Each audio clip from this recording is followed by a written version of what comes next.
Aleyküm bizi izleyenler ve hürmetli hemkarlarım.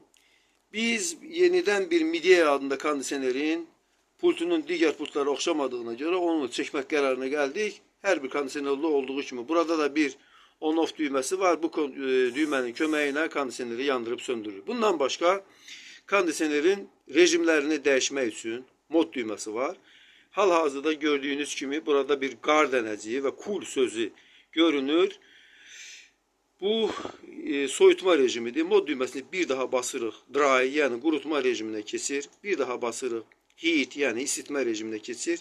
Bir daha basanda fan rejimi, bir daha basanda auto rejimi. İnsanların əksəriyyəti kondisionerdən soyutma məqsədləri ilə, soyutma üçün istifadə etdiklərinə görə biz də əvvəlcə soyutmadan başlayacağıq. Demək, mod düğməsini basırıq. Burada qar dənəciyi və cool sözü gəlir. Bu rejimdə insanlar əsasən səhv edirlər.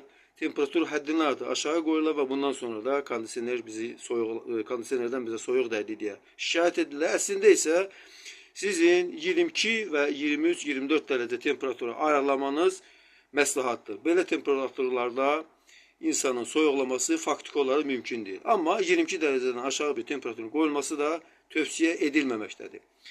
Bu rejimdə biz demək fan düyməsinin köməyi ilə burada olan sürəti seçirik. Hal-hazırda ən yüksək sürətdədir. Bir daha basırıq, avto sürəti gəlir. Bu aşağı sürətdir, bu orta sürətdir, bu yuxarı sürətdir və avto sürətdir. Siz istədiyiniz sürəti bu rejimdə seçə bilərsiniz. Yataq otağında ventilatorun sürəti səsi sizi narahat etməməsi üçün əlbəttə ki fanın ən aşağı sürətini qoya bilərsiniz. Mod düyməsini demək ki bir daha basırıq. Biz deməli qurutma rejiminə keçirik. Qurutma rejimində ventilator demək sürəti tənzimlənmir. Bir daha mod düyməsini basırıq. Burada demək isitmə rejiminə keçirik. İnsanlar əsasən ya isitmədən ya da soyutmadan istifadə edirlər. İsitmə rejimində də deməli ən çox edilən səhvləri biz indi deyəcəyik. Burada deməli biz bilməliyik ki, temperatur 27 dərəcədən yuxarı qoyulmalı. 28, 29, 30 dərəcə qoyulmalı. Və burada ən önəmli məsələ fanın sürətidir, yəni ventilatorun sürətidir.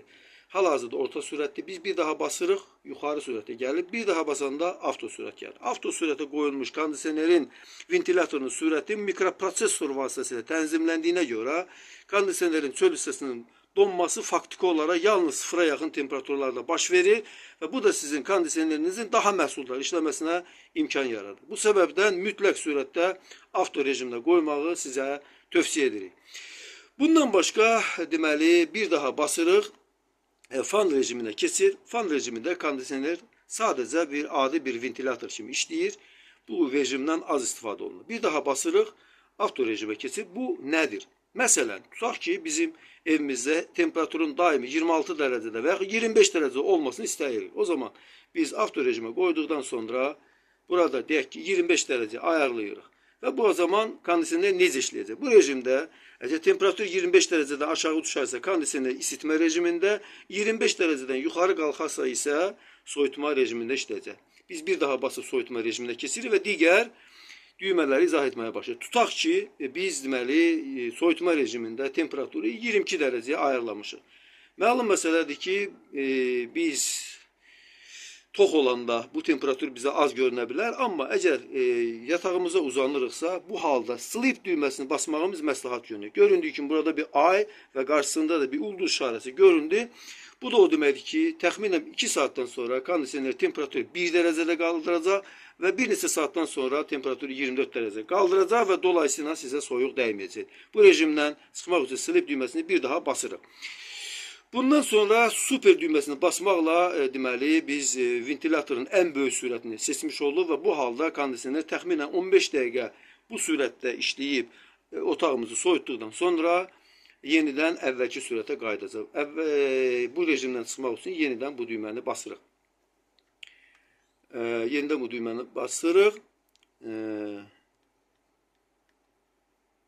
Deməli, çıxmadı buradan. Çıxdıq oradan. Deməli, başqa düymələr nə var burada? Deməli, bizim burada favorit düyməmiz var. Yəni, istədiyimiz rejimi yaddaşında saxlaya bilər. Tutaq ki, biz 23 dərəcə temperatur bizim üçün uyğundur və biz favoriti basırıq və burada yadda saxlamaq pult yaddaşında saxlayır. Tutaq ki, bizdən sonra kimsə gəldi və temperaturu dəyişdi. Biz evə gələndə yalnız favorit düyməsini basan kimi bizim əvvəl istədiyimiz, bizim sevimli rejimimiz əvvəlki kimi özünə qayıdır. Bundan başqa burada ekonom rejimi var. Bunlar ən az istifadə olunan rejimlərdən biridir.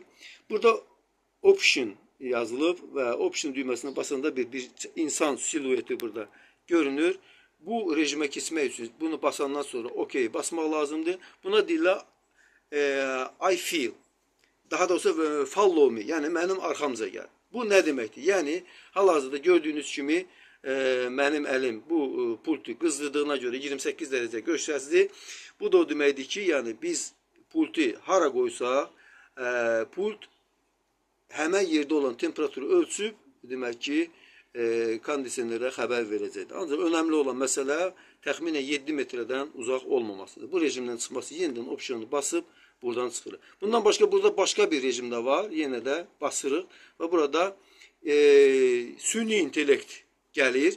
Süni intellekt gələndə, yəni OK basırıq, süni intellekt gəlir və bu süni intellekt gələndə deməli temperatur daimi 22 dərəcə səviyyəsində saxlanır. Əslində isə bütün bu düymələr sadəcə olaraq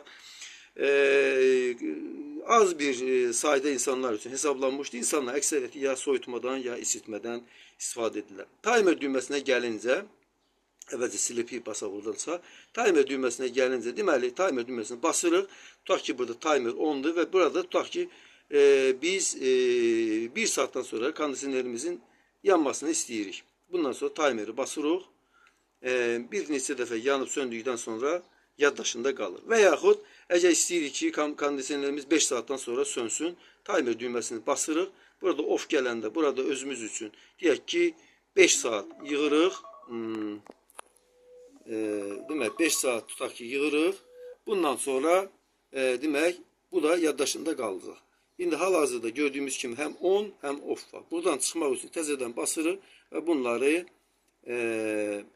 bunları sıfırlayırıq.